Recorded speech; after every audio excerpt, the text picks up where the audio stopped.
I honestly forgot this character was even coming out, but unfortunately my rent is due, so here we are. We're going to be talking about Aglaea today. Aglaea is the newest character in Honkai Star and our very first character following the path of remembrance. This video is going to briefly go over Kit and then discuss what's been going on with her because there's been quite a bit of contention around her. Reminder that if you go on to enjoy this video, make sure to like and subscribe. First off, what does she do? Now, Aglaea's kit is very long, and to be honest, I ain't reading all that, so I'll try to make this quick. Aglaea is a Lightning Remembrance main DPS who focuses on doing damage with herself and her summon, or Memo Sprite, known as the Garment Maker. The Garment Maker actually has its own traces, so that means more leveling. It is immediately advanced when it's summoned and regenerates 20 energy. And it also has a talent that is pretty interesting. After attacking an enemy with Seam Stitch, it increases Garment Maker's speed by 55%, stacking up to 6 times. I'll explain what Seam Stitch does in a second. As for Aglaea, her normal basic attack is nothing to write home about. Her skill summons the Garment Maker if he's absent and advances her forward, but if he's present, it restores the HP. Her ultimate summons the Garment Maker if he's absent or fully restores his HP. She takes Garment Maker's speed boosts, increasing by 15% for each stack. It also enhances her basic attack and locks her skill. After that, she does big damage. Her talent is all about giving speed to her summon based on Aglaea's own speed, and she also afflicts enemies with the Seam Stitch state, which gives her some more additional damage, similar to characters like Ting Yun. And as for her traces, they giga buff both units based on speed, regenerates her energy up to 50% at the start of the battle, and the Garment Maker retains a speed stack when it disappears.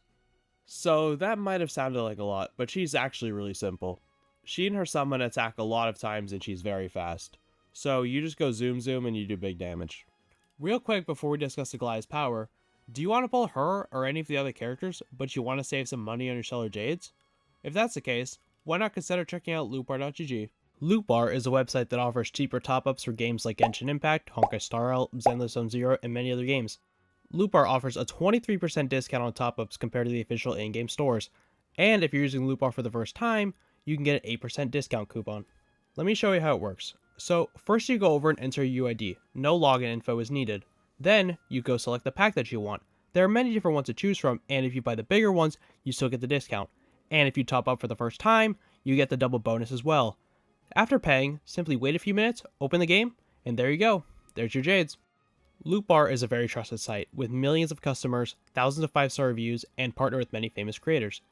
This is legit as the site uses a VPN to cheapen the Jades from official top-up routes. I've used it myself many times and saved tons of money with them.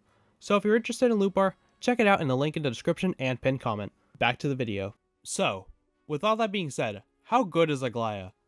Aglaea is very good, as expected for a new DPS. I definitely think she's going to be one of the top DPSs on her release. She's the first DPS of our new path, so obviously I want to kick it off with a bang. She attacks a lot, so she would do a pretty good job of dealing with the new war armor mechanics on the Amphore's enemies. And given her attack frequency, I think there could be some fun teams with her, like with Fei Xiao to stack her ultimate. Stop glazing Aglaea, stop being a shill. Okay. I think it's important to address some of the issues with Aglaea. The very first thing is Sunday. Now, I don't think this is very surprising at all, but Aglaea is very reliant on Sunday to perform at a top level. Sunday action advancing her summons and giving big buffs to them is vital for her, not to mention the energy he gives. And speaking of energy, Aglaea is far and away the most energy-hungry unit in the entire game and is not even close. You thought Robin was bad? Aggie over here makes it 10 times worse. She has an energy cost of a whopping 350, so you need all the energy you can possibly get.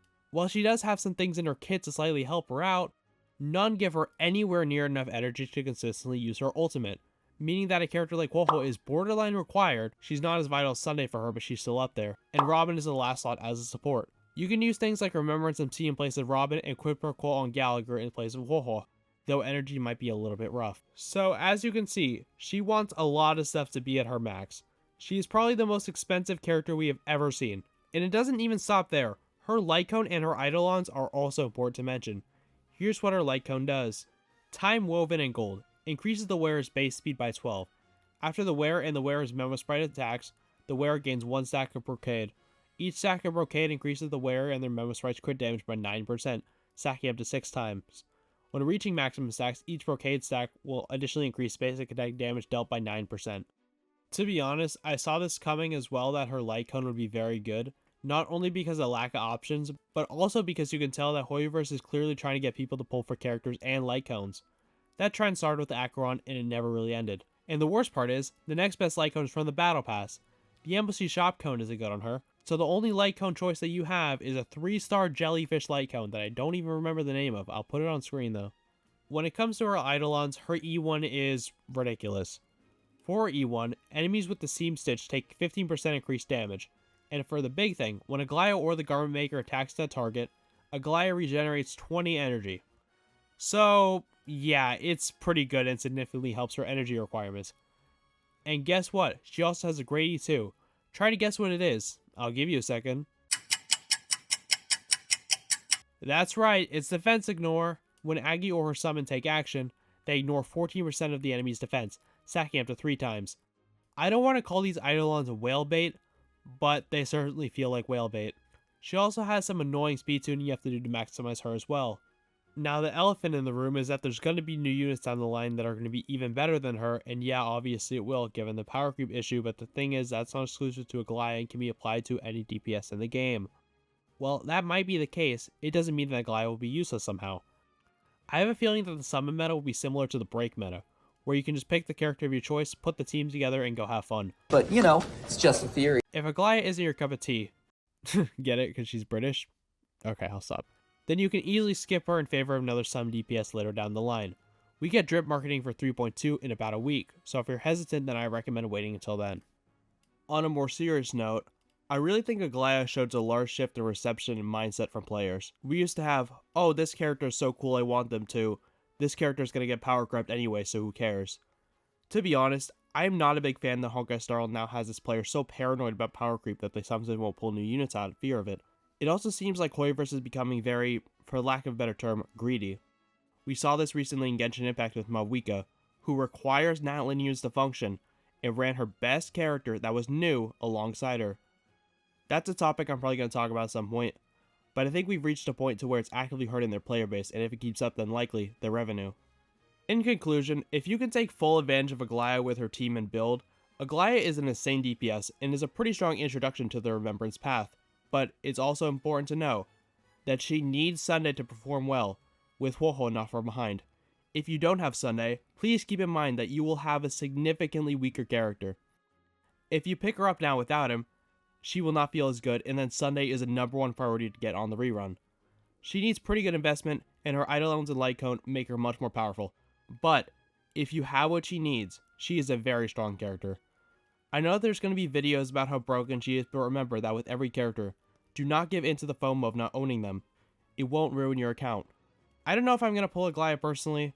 I have her best team, but Buto looks very tempting, and I kind of want to bench Firefly, so we're going to have to see what happens. That's all there is to it. I want to hear your thoughts. Will you be pulling for Aglaea? Please keep it civil in the comments as this character seems more controversial than most. If you enjoyed this video, please consider liking and subscribing to see more videos like these. Join the Express Train Discord server, the link down below, and please spend responsibly. Thank you so much for watching, and we'll see you in the next one. Peace.